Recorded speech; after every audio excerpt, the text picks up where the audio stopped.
What happens when the world's most powerful economic weapon no longer creates fear? Picture this carefully. A Japanese oil tanker crosses the Strait of Hormuz, one of the most important energy choke points on Earth. Japan, America's closest Pacific ally for nearly 80 years, pays for passage not in US dollars, but in Chinese yuan. That single transaction may reveal more about the future of global power than any official press conference this year. Because this is not simply a story about oil. It is a story about the dollar, global influence, sanctions, and the slow restructuring of the world economy. And at the center of it all is one question: is the petrodollar system beginning to crack? Over recent months, the United States intensified pressure on Iran and China. Washington expanded military deployments near the Persian Gulf while threatening massive tariffs tied to Chinese purchases of Iranian oil. The logic behind the strategy was simple: pressure China economically, force Beijing to retreat, cut Iran off financially. But according to multiple financial and energy analysts, including reporting referenced by major global publications, the outcome did not unfold as expected. China continued purchasing Iranian oil. And more importantly, it signaled publicly that economic pressure alone would not determine its strategic decisions. That public posture mattered for one reason above all. The audience was not only Washington. The audience was every government watching how far American economic power could still shape global behavior. The Japanese tanker matters because Japan is deeply connected to the American-led global order. It is one of America's closest allies. Its economy has operated inside the US-centered financial system for generations. And yet, operational realities forced a different calculation. The payment was made in yuan. Not because Japan suddenly abandoned the United States, not because Tokyo embraced anti-American politics, but because energy access increasingly required adaptation to new financial conditions in the region. That distinction is critical. This was not ideology. It was practicality. And practicality changes systems faster than political speeches do. To understand why this matters, we need to understand the petrodollar system itself.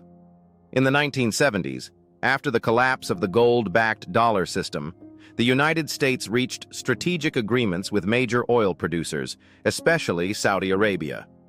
Oil would be priced globally in US dollars. In return, the United States provided military protection and strategic partnerships. That arrangement transformed the dollar into the center of global trade. Because every country needed energy, every country needed dollars. That constant global demand gave America enormous advantages: lower borrowing costs, global financial influence, and extraordinary geopolitical leverage. For decades, the system reinforced American dominance. But systems remain stable only as long as participants continue using them. And now, some nations are beginning to experiment with alternatives. What makes this moment different is that the financial shift is being supported by physical infrastructure. Rail corridors connecting China and Iran now provide alternatives to vulnerable maritime routes.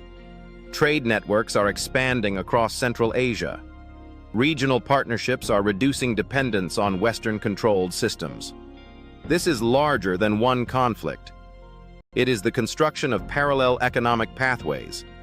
And once infrastructure exists, it becomes difficult to reverse. The broader trend is already visible. Cross-border yuan settlements have steadily increased over the last decade. Not enough to replace the dollar overnight, but enough to signal that parts of the world are preparing for a more multipolar financial system. A system where global trade no longer depends entirely on one currency. For ordinary people, these shifts are not abstract geopolitical theories. They affect energy prices, inflation, supply chains, and political stability. Every increase in transportation costs eventually reaches consumers.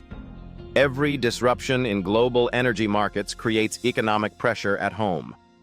And for governments, the stakes are even larger. If countries begin believing that American financial pressure is no longer absolute, global behavior slowly changes, not through dramatic announcements, but through thousands of quiet decisions made by businesses, banks, and governments adapting to new realities. That is how systems evolve. Gradually, then suddenly. The world is not witnessing the collapse of American power, but it may be witnessing the beginning of a transition from one dominant financial order to a more contested and multipolar world. And history shows something important. When trade systems change, when currencies shift, and when energy networks evolve, global power eventually changes with them.